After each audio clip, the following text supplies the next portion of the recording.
126 assembly స్థానాలు కలిగినటువంటి అస్సాం అసెంబ్లీకి ఏప్రిల్ 9న ఎలక్షన్స్ జరగబోతున్నాయి.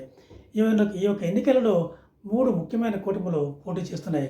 అందులో బీజేపీ నేతృత్వంలోని కూటమిలో ఏజీపీ అస్సాం గణ పరిషత్తు, అలాగే బోడో పీపుల్స్ ఫ్రంట్ అని ఈ యొక్క 3 పార్టీల కూటమి, కాంగ్రెస్ నేతృత్వంలోని ఒక 5 రాజకీయ పక్షాల కూటమి, అందులో ముఖ్యమైనది రైజ్దోర్ దళ్ అన్న కూటమి, అస్సాం జ్యోతి పరిషత్తు, సిపిఎంఎల్ ఆ యొక్క కుటుంబంలో ముఖ్యమైన పార్టీలు. అది కాకుండా మూడవ కూటమి all India United democratic front Badruddin Ajmal నేతృత్వంలోని పార్టీ. ఈ యొక్క 3 పార్టీలు 3 కుటుంబాల మధ్య తీవ్రమైన పోటీ జరుగుతున్నట్టుగా రాజకీయ విశ్లేషకులు చెప్తున్నారు. ఒకసారి ఈ యొక్క అస్సాం యొక్క జనాభా ఒకసారి పరిశీలిస్తే మనకి ఈ 2011 సెన్సస్ ప్రకారం అస్సాంలో 34% ముస్లిమ్స్ ఉన్నట్టుగా గణాంకాలు చెప్తున్నాయి.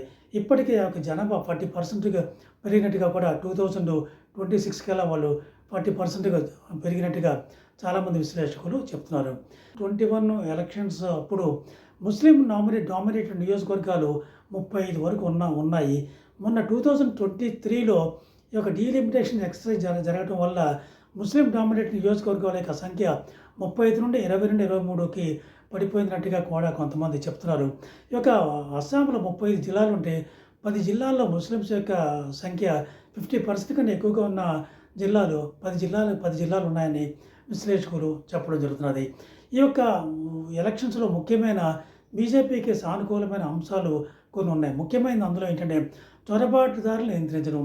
బంగ్లాదేశ్ నుండి అస్సాంలోకి అక్రమంగా చొరబాటుదారులు వస్తూ ఈ యొక్క బంగ్లాదేశ్కి అస్సాంకి మధ్య ఉన్నటువంటి సరిహద్దు ఉన్నటువంటి జిల్లాలన్నింటిలో కూడా ఈ అస్సాము బంగ్లాదేశీ చొరబాటుదారులు ఆక్రమించుకొని ఆ యొక్క జిల్లాల్లో డెమోగ్రఫీని పూర్తిగా మార్చేస్తున్నారు.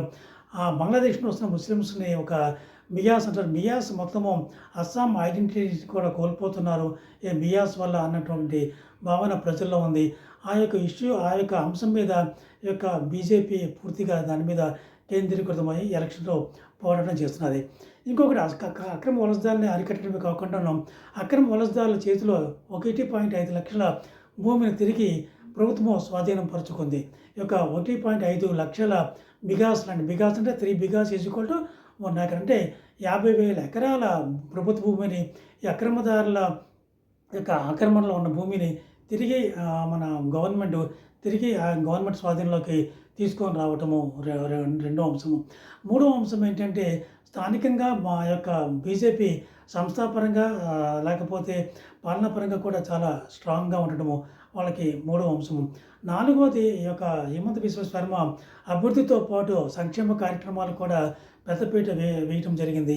ఈ మధ్యన ఎలక్షన్ డేట్స్కి ముందు 9,000 రూపాయలు 40 లక్షల కుటుంబాలకి 9,000 రూపాయలు చొప్పున వారి యొక్క ఖాతాలోకి పంపిణీ చేయటము జరిగింది. అలాగే అస్సామీస్ ఆర్ట్ కల్చర్ని కూడా ఈ యొక్క మన ఎలక్షన్స్లో ఈ యొక్క 5 ఏళ్ళలో కూడా ఈ యొక్క అస్సామీస్ కల్చర్ని ఎక్కడ పోగొట్టుకోకుండా యొక్క సంస్కృతి నిలబెట్టుకోవడం కూడా ముఖ్యమైన అంశము.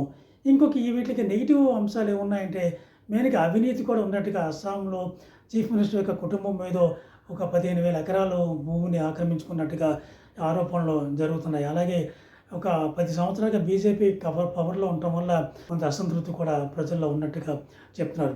కాంగ్రెస్ కూటమి యొక్క ప్లస్ పాయింట్స్, కాంగ్రెస్ కూటమి ఒక 6 గ్యారెంటీలు 5 గ్యారెంటీలు ప్రజలకి ఇవ్వడం జరుగుతున్నది. అలాగే మైనారిటీ ఓట్స్ అనేవి కూడా కాంగ్రెస్ కూటమికి పడతాయన్న ఒక భావన కూడా ప్రజల్లో ఉంది, ప్లస్ పాయింట్ కాంగ్రెస్కి.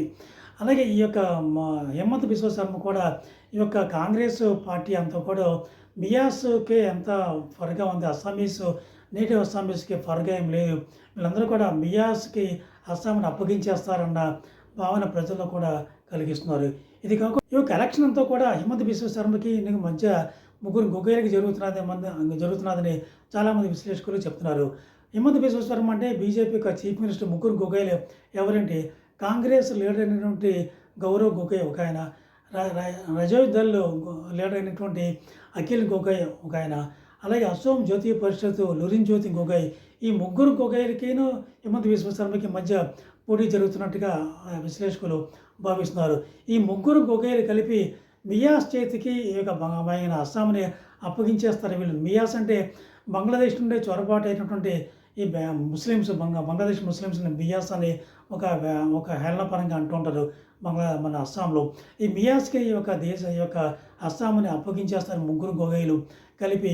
వీళ్ళ నుండి అస్సాంని మనము కాపాడుకోవాలని ఈ యొక్క హిమంత బిశ్వ శర్మ ఈ యొక్క ఎలక్షన్స్‌లో పోటీగా మెయిన్‌గా ఈ యొక్క ఎలక్షన్‌లో ఒక ముఖ్యమైన అంశంగా తీసుకురావడం జరిగింది. ముఖ్యమైన అంశాలు చొరబాటుదారులు రాకుండా ఆపాలని, అస్సాం ఐడెంటిటీని ఎలాగైనా కాపాడుకోవాలని, అస్సాం యొక్క కల్చర్‌ని, భాషని, అలాగే ఒక ఐడెంటిటీని ఎలాగైనా స్ట్రెంగ్థెన్ చేసుకోవాలని ఒక ముఖ్యమైన అంశంగా ఈ యొక్క ఎలక్షన్స్ జరుగుతున్నాయి.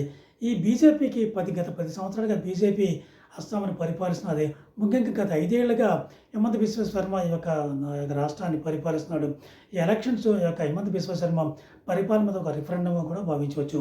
ఈ ఎలక్షన్ ఒపీనియన్ పోల్స్ అన్నీ కూడా బీజేపీ మళ్ళీ ఈసారి ఎలక్షన్‌లో రావచ్చని చాలామంది చెప్తున్నారు. వస్తే మటుకు ఒక చరిత్ర సృష్టించినట్టుగా చెప్పవచ్చు. ఎందుకంటే 3 సార్లు నార్త్ ఈస్టర్న్ స్టేట్‌లో మూడోసారి ఒక బీజేపీ నేతృత్వంలోని కూటమి అస్సాంలో గెలవటము ఒక హిస్టరీగా మనం భావించవచ్చు.